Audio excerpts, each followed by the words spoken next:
नमस्कार, आप देख रहे हैं एफएम न्यूज और मैं हूं आपके साथ में शोभित पाठक। दिल्ली में एमसीडी चुनाव का जो मतदान है वो सुचारू रूप से चल रहा है और इस तरीके से एक के बाद एक तस्वीरें हमारे सामने भी आ रही हैं और तमाम तरह के जो ग्राउंड रिपोर्ट से हमारे साथ में अपडेट भी मिल रही है वो आप सभी दर्शकों के साथ में हम लगातार साझा कर रहे हैं। 10 बजे तक 9% मतदान जो था वो हो चुका था और आपको बता दें कि 250 वार्डों में 13,638 पोलिंग स्टेशन भी बनाए गए हैं जहां पर मतदान किया जा रहा है। 13,049 मतदाताओं का भविष्य का फैसला जो है ईवीएम में कैद हो जाएगा। नतीजे जो है वो 7 दिसंबर को सभी के सामने होंगे। लेकिन इससे पहले आपको बता दें कि दिल्ली के मुख्यमंत्री और आप संयोजक अरविंद केजरीवाल को करारी शिकस्त देने के बात कह चुके हैं। उन्होंने ट्वीट कर कहा है, लोगों से अपील भी की है कि कट्टर ईमानदार पार्टी को मतदान करें। हालांकि भारतीय जनता पार्टी भी लगातार लोगों से मतदान करने की अपील करती हुई इस वक्त दिख रही है। दिल्ली की सत्ता से एमसीडी से दूर कांग्रेस भी इस वक्त कह सकते हैं कि अपनी जीत के दावे करती हुई नजर आ रही है और लोगों से लगातार अपील कर रही है कि वो ज्यादा से ज्यादा मतदान करें और मतदान भी करें और पिछली जो गलतियां हुई थी उनको ना दोहराएं, ऐसा कहना है कांग्रेस के तमाम बड़े नेताओं का। ऐसे में हमारे पास खबर भी मिली कि अनिल चौधरी जो है उनका वोटर लिस्ट में नाम नहीं हुआ, जिसकी वजह से वो मतदान नहीं डाल पाए हैं। हालांकि इस पर उनका स्पष्टीकरण भी आया और उन्होंने यही कहा कि अभी वोटर लिस्ट में हमारे पास नाम नहीं है, लेकिन उम्मीद जता रहे हैं कि जल्द ही इसको लेकर कुछ अपडेट हमें मिलेगी और उसके बाद मैं सार्वजनिक बयान आपके सामने रखूंगा। तो दिल्ली में अपनी अपनी सरकार बनाए रखने के लिए लगातार भारतीय जनता पार्टी जो है मेहनत करती हुई दिख रही है। तमाम बड़े चेहरे इस वक्त मतदान कर चुके हैं और जीत के दावे कर रहे हैं। तमाम तरह की तस्वीरें जो है मतदान केंद्रों से हमारे पास आ रही हैं। हमारे संवाददाता हैं, हमारे साथी सहयोगी हैं, वो लगातार पल पल की अपडेट आप तक पहुंचा रहे हैं।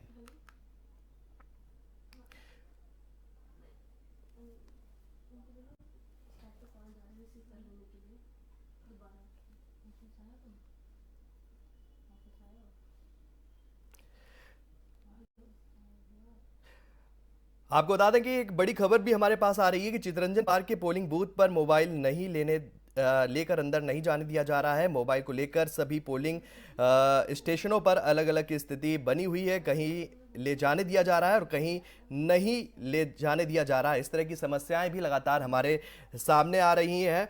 वही जिक्र करेंगे कि दिल्ली नगर निगम चुनाव 2022 में दिल्ली के मुख्यमंत्री अरविंद केजरीवाल ने सिविल लाइंस के एक पोलिंग बूथ पर परिवार के साथ मतदान किया है। दिल्ली सीएम अरविंद केजरीवाल ने कहा है कि हम दिल्ली से बहुत प्यार करते हैं और दिल्ली को बेहतर बनाने के लिए हर वो काम करेंगे जो जनता चाहती है। दिल्ली की जनता से अपील है कि वो मतदान करें। आप ऐसी पार्टी को वोट दें जो काम करती है। कट्टर ईमानदार पार्टी को वोट दें, भ्रष्टाचारी को नहीं, शरीफ को वोट दें, ऐसा कहना है दिल्ली के मुख्यमंत्री अरविंद केजरीवाल का। कट्टर ईमानदार का जिक्र उन्होंने अपने इस ट्वीट में किया है। इससे पहले भी उनका इशारा जो है बीजेपी की तरफ रहा है, क्योंकि बीजेपी लगातार ये कह रही है कि जो अपने आप को कट्टर ईमानदार कहते हैं वही भ्रष्टाचार में लिप्त है। इस तरह के आरोप भी भारतीय जनता पार्टी के तमाम नेता जो है वो आप पर लगाते हुए देखे गए थे। इस बीच जो है अरविंद केजरीवाल ने लोगों से अपील की है कि वो एक बार फिर कट्टर ईमानदार पार्टी को चुने, ऐसा कहना अरविंद केजरीवाल का।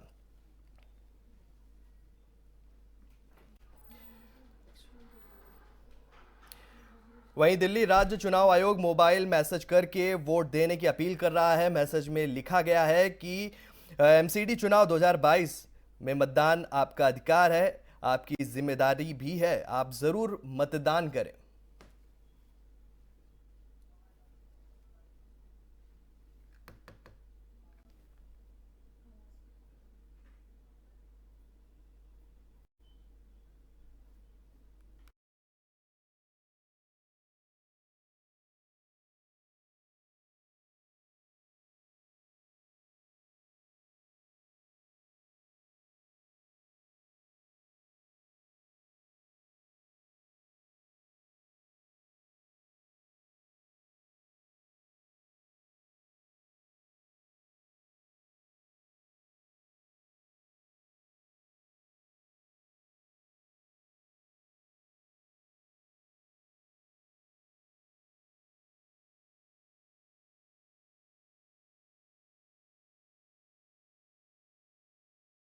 वक्त एक बड़ी खबर आ रही है कि मनोज तिवारी ने दावा किया है कि 450 लोगों का वोटर लिस्ट से नाम काट दिया गया है। बीजेपी वोटर्स के साथ साजिश करने वालों को जेल हो, इस वक्त की बड़ी खबर भी है। और मनोज तिवारी ने ये बयान दिया है कि लगभग 450 लोगों का वोट नहीं है लिस्ट में, और जिसने भी ये साजिश की है उन सभी को जेल हो, ऐसा उम्मीद भी उन्होंने जताई है। और तमाम तरह की बयानबाजी है, क्योंकि इससे पहले मनोज तिवारी जो वहां पर पहुंचे, लोगों से बात भी की और तमाम तरह की बातें जो लोगों से उन्होंने की कि दिल्ली में 15 साल के कार्यकाल को भारतीय जनता पार्टी ने किस तरीके से चलाया, तमाम तरह की बातें जो है मनोज तिवारी करते हुए देखे गए थे लोगों के बीच में। और लोगों से ये विश्वास लोगों का जीतने की कोशिश करते हुए नजर आए थे कि वो हर तरीके से फिर से एक बार बीजेपी को जिताने में मदद करें।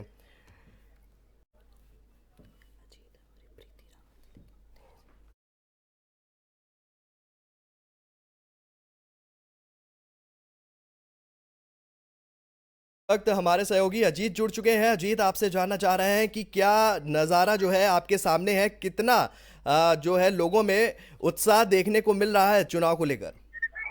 बिल्कुल शोभित, बताना चाहूंगा, आज राजधानी दिल्ली में एमसीडी चुनाव के मद्देनजर लोकतंत्र का एक पर्व के रूप में मनाया जा रहा है। और ये उत्सव का जो जश्न है लोगों के बीच में साफ तौर पर देखने को मिल रहा है। बड़ी संख्या में लोग यहाँ पहुंचे। मैं इस समय बूथ में हूँ। बूथ में यहाँ पर सुरक्षा व्यवस्था के साथ आप देख रहे हैं किस तरीके से यहाँ पर जो पब्लिक है, जो वोटर्स हैं, वो अपने मत के अधिकार का प्रयोग करने के लिए यहाँ पर पहुंच रहे हैं। साफ तौर पर देख सकते हैं किस तरीके से यहाँ पर गेट में सुरक्षा व्यवस्था के बीच तमाम जो वोटर्स हैं वो वोटर्स यहाँ पर आ रहे हैं और अपने वोटिंग के लिए यहाँ पर पहुंच रहे हैं। अंदाजा साफ लगाया जा सकता है कि आज जो लोकतंत्र का जो पर्व है, इस पर्व में लोगों में उत्साह साफ तौर पर देखने को मिल रहा है। हालांकि जिस तरीके से मैं आपको बता दूं कि दिल्ली का सुल्तानपुर इलाका है, और लेकिन जिस तरीके से यहाँ पर लोगों का रुझान है, मैं कुछ समय पहले से देख रहा हूँ कि यहाँ पर महिलाओं का जो रुझान है वो सब ज्यादा ही देखने को मिला है। बड़ी संख्या में जो महिलाएं हैं वो बढ़ चढ़कर अपने वोट देने यहाँ पर आ रही है। तो साफ तौर पर कहा जा सकता है कि आज के दिन जो 10 साल बाद, क्योंकि कहीं ना कहीं इससे पहले जहाँ एमसीडी में 3 निगम हुआ करते थे, अब एकीकरण होने के बाद जो एमसीडी है वो अब कुछ अलग ही होने वाली है। और वो जो अलग होने वाली का नजारा यहाँ पर तब साफ तौर पर देखने को देखा जा सकता है। क्या बुजुर्ग, क्या महिलाएं, हर कोई बढ़ चढ़कर इस उत्सव के लिए पहुंच रहे हैं और यहाँ पर अपने मत का प्रयोग करने के लिए आ रहे हैं। जी सर। अजीत, बिल्कुल, हमारा जो तस्वीरें हैं वो हमारी टीवी स्क्रीन पर भी साफ दर्शक देख सकते हैं। देखिए, आज का दिन जो है रविवार का दिन है, छुट्टी भी है, और लगातार एक के बाद एक तस्वीरों में ये साफ हो रहा है कि लोग जो है पूरी उत्साह के साथ मतदान केंद्रों पर जा रहे हैं और मतदान कर रहे हैं। ऐसे में कुछ बड़े नेताओं की भी तस्वीरें हमारे सामने आई थी, उन्होंने भी मतदान किया था। क्या कुछ कहना, अगर आपकी किसी से बात हुई हो तो उन्होंने क्या कुछ आश्वासन दिया है जीत को लेकर, क्या कुछ कहा है, लोगों से क्या अपील की है? बिल्कुल बताता हूँ। शोभित, रोहित पूर्व प्रदेश अध्यक्ष और नेता प्रतिपक्ष है विजेंद्र गुप्ता, जो खुद उन्होंने वोट करने पहुंचे, तो उन्होंने साफ तौर पर जो दिल्ली की केजरीवाल सरकार है उस पर निशाना साधते हुए कहा कि इस बार भी एक बार फिर से एमसीडी में भाजपा आ रही है और विकास की नई इबारत लिखी जाएगी। जो कहीं ना कहीं उन्होंने साफ तौर पर जो एमसीडी का एकीकरण वाली जो मुद्दा है वो उन्होंने उस मुद्दे को छेड़ते हुए साफ तौर पर कहा कि अब प्रधानमंत्री नरेंद्र मोदी के नेतृत्व में एक नया विकास एमसीडी में लिखा जाएगा। और साफ तौर पर जो दिल्ली की सरकार है, केजरीवाल सरकार, उस पर निशाना साधते हुए कहा कि जो कूड़े के पहाड़ को लेकर के जो लगातार मुद्दा उठता रहा है इस एमसीडी चुनाव में, वो कहीं ना कहीं इस बार झूठ की राजनीति देखने को मिल रही है और लगातार जो आम आदमी पार्टी है वो झूठ की राजनीति कर रही है। तो साफ तौर पर उन्होंने जीत का आश्वासन दिखाते हुए कहा कि एमसीडी एक बार फिर से एमसीडी में भाजपा आ रही है। जी अजीत, तो देखिए, दावे तमाम तरह के करे जा रहे हैं और हर नेता अपनी जीत का दावा करता हुआ देखा जा रहा है। आम आदमी पार्टी जहां भारतीय जनता पार्टी को टक्कर देने के मूड में दिखाई दे रही है और ये दावा कर रही है कि कट्टर ईमानदार पार्टी को ही वोट दें, वहीं भारतीय जनता पार्टी का कहना है कि भ्रष्टाचारियों से बचे, जनता वोट करने जरूर जाए लेकिन भ्रष्टाचारियों की कथनी और करनी को देखकर वोट करें। हमारी साथी सहयोगी प्रीति जुड़ चुकी हैं। प्रीति, आपसे जानना चाहते हैं कि आप जहां पर हैं इस वक्त, जिस पोलिंग बूथ पर है, वहां पर क्या नजारा आपके सामने है? इस वक्त मैं मौजूद हूँ विनोद नगर पे, और पीछे आप देख सकते हैं जिस तरह का नजारा है, जो पार्टी के समर्थक हैं और लोग किस तरह से एकजुट होकर खड़े हैं, और जनता भी है जो काफी उत्साह के साथ यहाँ पर आई हुई है वोट करने के लिए, और आम जनता का जमावड़ा भी देख सकते हैं। यहाँ पर एक चीज और देखी है मैंने कि जो लोग हैं जिस भी पार्टी का समर्थन कर रहे हैं, कहते हैं कि चुनाव प्रचार बंद हो जाता है चुनाव से एक दिन कुछ दिन पहले, तो यहाँ पर डायरेक्ट नहीं लेकिन इनडायरेक्टली वे में अपनी पार्टी को यहाँ लोग समर्थन दे रहे हैं। जो आम आदमी पार्टी से है वो सफेद रंग की टोपियों में आपको दिखाई दे रहे होंगे पीछे, और जो बीजेपी को समर्थन कर रहे हैं, जो बीजेपी की तरफ से है वो केसरिया रंग की जो टोपियां हैं उनमें जो आरक्षण जुड़ रखे हैं। तो यहाँ पर मैं जनता से जुड़ूंगी, लोगों से जुड़ूंगी और बात करने की कोशिश करूंगी कि जो अभी तक का जो वोटिंग उनका दिया है और किन मुद्दों पर किस काम को लेकर दिया है। तो आपने अभी मतदान किया है जी, तो यहाँ के बारे में बताइए कि किस तरह के यहाँ पे काम हुए हैं और वोटिंग को लेकर कैसा अभी तक। अभी तो ठीक ही लगा, बहुत लगता है कि जाता है क्योंकि क्षेत्रीय चुनाव है तो उस हिसाब से तो काफी अच्छा लग रहा है। तीनों में काफी तगड़ी कंपटीशन है। अच्छा, किन पार्टी में कॉम्पिटिशन?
दिन बढ़ रहा है, दोपहर के 12 बज चुके हैं और इसके बाद में लोगों की भीड़ में क्या कुछ फर्क देखने को मिल रहा है, क्योंकि 12 बजे का समय है, दोपहर जो है वो चरम पर है। क्या लोगों की भीड़ में इजाफा देखने को मिल रहा है वहां पर? जी बिल्कुल सभी, जैसे इससे पहले जहाँ मैंने जिस वार्ड में अभी थोड़े टाइम पहले मैंने रिपोर्टिंग करी थी, वहां पर ये कहा कि उस टाइम पर माहौल इतना नहीं था, लोग आ रहे थे, संख्या इतनी नहीं थी, लेकिन अब धीरे धीरे जैसे दोपहर हो गई है, संडे का दिन है, लोगों की जो संख्या है वो बढ़ती जा रही है। मैं कैमरा पर्सन अफजल जी से कहूंगी कि वो पीछे जो जनता की भीड़ है थोड़ा सा उनकी तरफ भी दिखाए। जो पीछे जो जनता है काफी उत्साह के साथ जो वोटिंग देने के लिए आ रही है, अपना जो पार्षद है चुनने के लिए आ रहे हैं। तो यहाँ पर देख सकते हैं कि जो जनता का जो माहौल बना हुआ है, जो संख्या है वो अब समय के साथ साथ बढ़ती जा रही है। देखिए प्रीति, वहां पर आपने कुछ बुजुर्गों से बात की है, हम चाह रहे हैं अगर आपके पास में कुछ महिलाएं भी हों अगर इर्द गिर्द, तो उनसे भी उनका रुझान जानने की कोशिश करें। जी जी, शोभित जी, मैं बिल्कुल कोशिश करूंगी कि यहाँ पर जो कुछ महिलाएं हैं उनसे भी जुड़ने की कोशिश करूंगी, क्योंकि महिला सशक्तिकरण की जहाँ बात की जाती है तो महिला जो वोट देती है किन मुद्दों को देखकर देती है, तो मुद्दों को सोच के वोट देती है।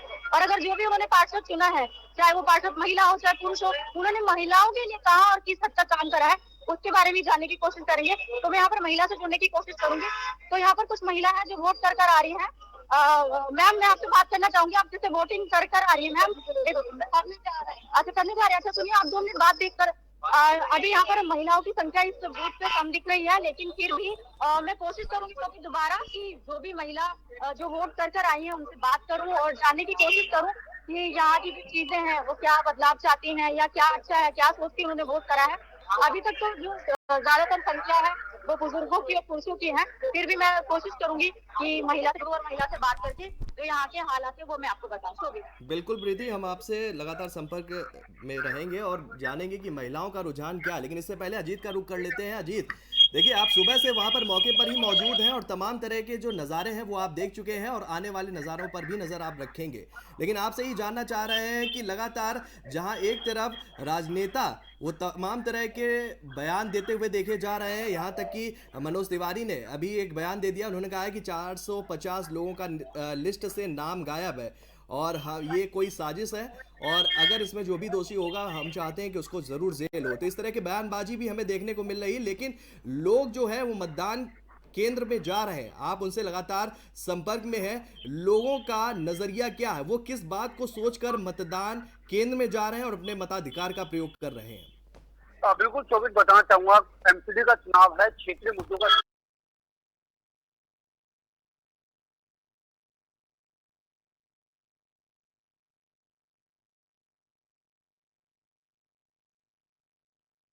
सबसे बड़ा मुद्दा बना लैंटर माफिया। इन तमाम मुद्दों पर इस बार के चुनाव होते हुए नजर आ रहे हैं और जो जनता है इन्हीं मुद्दों पर, इन्हीं क्षेत्रीय मुद्दों पर अपना वोट करने जो मतदान केंद्र है वहां पर पहुंच रहे हैं। और मेरे पीछे की जो तस्वीर है वो साफ तौर पर इस चीज को दिखाने के लिए काफी है कि लोग बढ़ चढ़ करके यहाँ पर आ रहे हैं, न केवल मतदान कर रहे हैं बल्कि बढ़ चढ़ कर मतदान करने यहाँ पर पहुंच रहे हैं।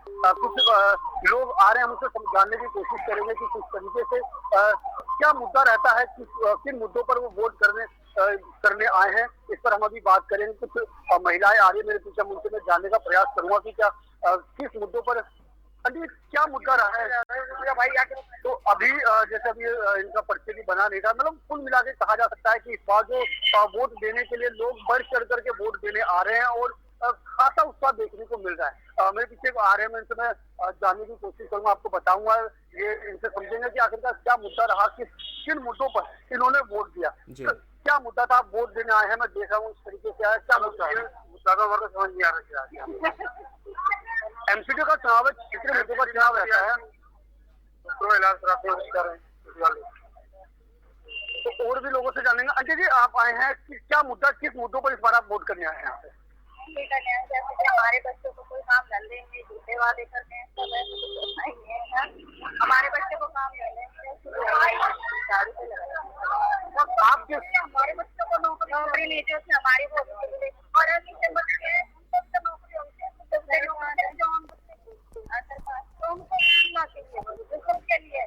तो आप साफ तौर पर देख सकते हैं कि किस तरीके से जो इनका जो मुद्दा है, ये क्षेत्रीय मुद्दों पर बढ़ चढ़कर जो वोट है वोट करने आ रहे हैं। साफ तौर पर कहा जा सकता है कि महिलाओं में भी खास जो जोश है, इस चुनाव को एक उत्सव के रूप में मना रहे हैं और साफ तौर पर महिलाओं में भी जोश देखने को मिला बढ़ चढ़ करके वो अपना वोट करने का।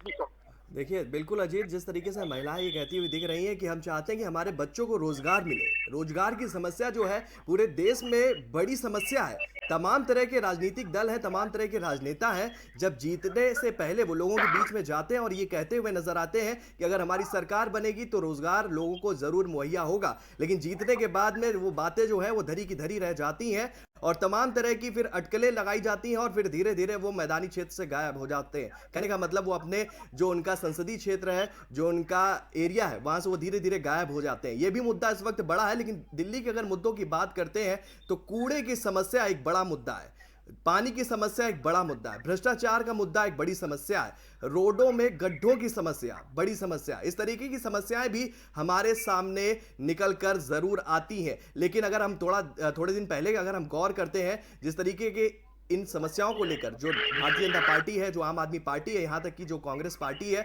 इन समस्याओं को लेकर वो लोगों के बीच में जाने का उन्होंने काम किया था और लोगों से ये आश्वासन जीतने की बात कहती हुई नजर आई थी कि वो जरूर जीतते हैं तो इन समस्याओं को दूर करेंगे। तो अजीत, आपसे ही जानना चाहते हैं कुछ इस तरह का इन समस्याओं को लेकर कोई भी व्यक्ति जो है वो बात करते हुए आपसे दिखा है या देखने वाला है अब तक? देखिए बिल्कुल कहीं ना कहीं जो समस्याओं को लेकर के तो हर कोई समस्या को लेकर के ही वोट करने चाहता है, लेकिन अगर अभी की बात करें तो फिलहाल अभी तक ऐसा कोई भी वैश्विक समस्याओं को लेकर के बात करता नजर नहीं आया। जैसे अभी हमने भी महिलाओं से बात की तो शिक्षा जैसी व्यवस्था को उठाया, लेकिन कहीं ना कहीं साफ तौर पर कहा जा सकता है क्योंकि ये जो एमसीडी का चुनाव है एक क्षेत्रीय मुद्दों का चुनाव होता है, गली मोहल्ले का चुनाव होता है, जहाँ पर साफ सफाई से रिलेटेड बात करें तो ये मुद्दा रहता है, लोगों की समस्याओं को निपटारे का मुद्दा रहता है। और खास तौर से इस बार जो मुद्दा आया है वो आया है लैंटर माफिया, क्योंकि जब भी कोई दिल्ली में कंस्ट्रक्शन का वर्क होता है, कोई अपना मकान बना रहा होता है, तो वो जो मुद्दा वो साफ तौर पर एमसीडी से जुड़ा होता है। और इस बार वो कंस्ट्रक्शन का मुद्दा जो लैंटर माफिया का जो मुद्दा इस बार जो उछल करके आया है वो भी एक बहुत बड़ा मुद्दा बन करके आया है। तो ऐसे में फिलहाल तो आज बड़ी संख्या में लोग मतदान करने आ रहे हैं, लेकिन 8 दिसंबर को जब इसकी मतगणना होगी, जब नई एमसीडी में नई सरकार की बात बनेगी, तो उस समय देखना होगा कि लोग जो दिल्ली वासी हैं उन्होंने किसको अपना पसंदीदा उम्मीदवार बनाया, किसकी झोली में भर करके उन्होंने जीत का चेहरा बनाया। देखिए इस वक्त एक बड़ी खबर भी आ रही है कि अनिल चौधरी का नाम जो है वोटर लिस्ट से गायब है, नदारद है। इस पर जो है सांसद रमेश विदुड़ी ने कहा है कि कांग्रेस जमीनी हकीकत से दूर है, इसलिए ऐसा कुछ होता हुआ दिख रहा है, और जिसके चलते अनिल चौधरी ने बयान दिया है और कांग्रेस को सबसे बड़ी ठग पार्टी रमेश विदुड़ी ने करार दिया है। तो कह सकते हैं आरोप प्रत्यारोप का भी दौर चल रहा है। प्रीति से जुड़ना चाहूंगा।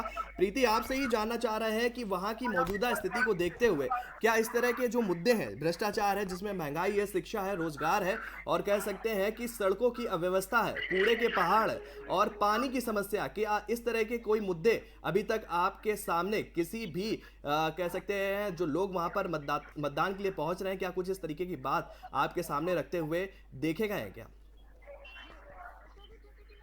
मैं जनता से जुड़ी थी, जनता से बात की थी, तो वहाँ के लोगों ने भी एक शिकायत की थी कि वो बहुत साल पहले यहाँ से रह रहे, 25-25 साल रहते हुए हो गया, लेकिन वोटर लिस्ट में उनका नाम नहीं है। और इसके साथ ही आसपास भी बहुत सारी जगह पर कूड़ा, गंदगी, इस तरह की चीजें देखी गई हैं। और इसी के साथ एक महिला वोटर है हमारे साथ, वो जुड़ रही है, उनसे भी बात करेंगे कि आप वोट देने आई हैं, आपकी उम्र? अच्छा, वोट दे दिया। क्या सोच के आपने वोट दिया? क्योंकि जब भी बात होती है महिला सशक्तिकरण की बात होती है कि महिलाओं के लिए ये करना चाहिए, महिलाओं को ये सुरक्षा देनी चाहिए, आप किस मुद्दे को सोच के वोट देने के लिए आए? कि भाई कुछ ना कुछ तो करेंगे। अच्छा, कुछ तो करेंगे। अभी जो मौजूदा पार्षद हैं वो किस तरह के काम कर रहा है? आप उनके कार्यकाल में उनके कामों से खुश हुए हैं? अरे वो पेंशन लेकर आई थी, अच्छा, तो आपको क्या उम्मीद लगती है कि एक कहते हैं कि जनता का रुख जिस तरफ होता है उसी की सत्ता और उसी की कुर्सी होती है, हाँ, तो आपको क्या लगता है किसका रुख बन रहा है अभी एमसीडी के चुनाव में? मेरे हिसाब से किनका लग रहा है? अच्छा, चलिए ठीक है, मतलब अब अच्छा, वो आपका निजी वो है, वोट है, वो आप किसी को भी दीजिए, लेकिन मैं आपसे ये जानना चाहती हूँ कि जिनको भी अभी आपने वोट दिया है, तो आपको उम्मीद है कि आगे साल में वो अच्छा काम करेंगे ही? वो कमल वाले कोई भी करते हैं, वो तो करने के बाद तो करते ही हैं। अच्छा, एक महिला होने के नाते मैं आपसे ये पूछना चाहती हूँ, आप किन चीजों को सोच के वोट देती हैं कि हमें ये सुविधाएं चाहिए, सुरक्षा को लेकर देख लीजिए या किसी भी मामला को लेकर देख लीजिए, आप क्या सोचती हैं, किन मुद्दों को देखकर वोट डालती हैं आप? हमारा केजरीवाल है हर चीज में, क्योंकि हर चीज में देखता है, और महंगाई तो हो ही गया, ये तो सबकी बात नहीं है, क्योंकि हम चाहते हैं हमारा केजरीवाल आए मुख्यमंत्री फिर से ही, वो हर चीज को देखता है। नहीं, वो मुख्यमंत्री की बात ठीक है आपकी, लेकिन अभी पार्षद के चुनाव हो रहे हैं, एमसीडी के चुनाव हो रहे हैं, मैं इसकी बात कर रही हूँ। अगर इसमें एक महिला होने के नाते में अगर आपसे पूछना चाहती हूँ, तो आपको क्या ऐसी सुविधाएं चाहिए जो अभी धरातल पर मौजूद नहीं है, लेकिन आप चाहती हैं कि एक महिला होने के नाते वो मुझे चाहिए, मिलनी चाहिए? बिल्कुल मिलनी है, पानी की सुविधा है, स्कूलों की है, हर चीज की सुविधा तो यहाँ पर हम कुछ महिलाओं से जुड़े थे, इसके साथ साथ कुछ और वोटर से भी जुड़ना चाहेंगे और उनसे भी जानेंगे कि जो चुनाव का जो रुख है अभी किस तरफ वोट ले रहा है, और उन्होंने जो वोट उनका निजी मामला होता है, लेकिन फिर भी एक पसंद होती है वोटर की कि इस पार्टी को हम पसंद करेंगे, इसने हमारे साथ ये काम किया, हमारे लिए ये काम किया। तो अभी जो कार्यकाल था पार्षदों का, उस कार्यकाल में काम हुआ, आप उसके काम से संतुष्ट थे? अच्छा, तो कुछ ऐसा चीज है जो छूट गया हो, जो कमी है, और आप इस उम्मीद में अब सोचते हैं कि वो अगले साल मतलब दोबारा जीत कर आएंगे तब हो जाएगा, ऐसा कोई काम है जो छूट गया हो? सारे काम अच्छा, तो भी यहाँ पर जनता जो है, यहाँ का जो भी मौजूदा पार्षद है, उनके कामों से तो काफी खुश दिखाई दे रही है। उनको लग रहा है कि हाँ, आने वाले वक्त में भी अगर वो जीतते हैं तो आगे वाले काम भी होंगे। शोभित, बिल्कुल प्रीति, तमाम जानकारी के लिए बहुत बहुत धन्यवाद। फिर से आपसे जुड़ने की कोशिश करेंगे और आपसे तमाम मुद्दों को लेकर जनता का जो रुझान है वो जानने की कोशिश करेंगे। इस वक्त बड़ी खबर ये आ रही है कि 12 बजे तक 18% मतदान हो गया है। बीजेपी आप में जुबानी जंग भी तेज हो गई है। ट्विटर पर ट्वीट करते हुए तमाम बड़े नेता इस वक्त अपने जीत के दावे करते हुए नजर आ रहे हैं और कांग्रेस का कहना है कि इस बार 200 के पार। ये तमाम बड़े जो आरोप प्रत्यारोप और तमाम तरह की जीत के दावे जो है अन्य राजनीतिक दलों के द्वारा किए जा रहे हैं। इससे पहले आपको बता दें कि इन पार्टियों ने, जहां भारतीय जनता पार्टी ने अपने घोषणा पत्र में 10 बातों को उजागर किया था, जिसमें पहली बात ये थी कि उसमें यमुना नदी को निर्मल करने की बात कही गई। वहीं अगर हम बात करते हैं आम आदमी पार्टी की, तो वहां पर 10 गारंटी कैंपेन पत्र में उन्होंने सबसे पहला मुद्दा अगर किसी को बनाया है वो कूड़े के पहाड़ को बनाया है। उनका कहना है, अरविंद केजरीवाल का कहना है कि अगर हम सत्ता में आते हैं, एमसीडी को जीत कर अगर हम काम करते हैं तो सबसे पहले हमारा काम ये होगा कि हम कूड़े के पहाड़ के ढेर को पूरी तरीके से हटा देंगे। और फिर बीजेपी का कहना यह है कि अगर जहां पर पानी लोगों को नहीं मिल पा रहा, गर्मी की समस्या में कुछ दिल्ली में ऐसे इलाके हैं जहां पर पानी की समस्या बहुत ही गहरा जाती है, उन इलाकों में सबसे पहले हम पानी की किल्लत को दूर करेंगे और लोगों के घरों तक पानी को पहुंचाएंगे। तो तमाम तरह की बातें एमसीडी चुनाव से पहले देखने को मिली हैं। अब 7 तारीख को नतीजे आएंगे और ये देखने वाली बात होगी कि जनता जीत का सेहरा किसे पहनाती है। तो तमाम तरह की अटकलें, 12 बजे तक 18% मतदान और तमाम तरह की जुबानी जंग भी हमें देखने को मिल रही है।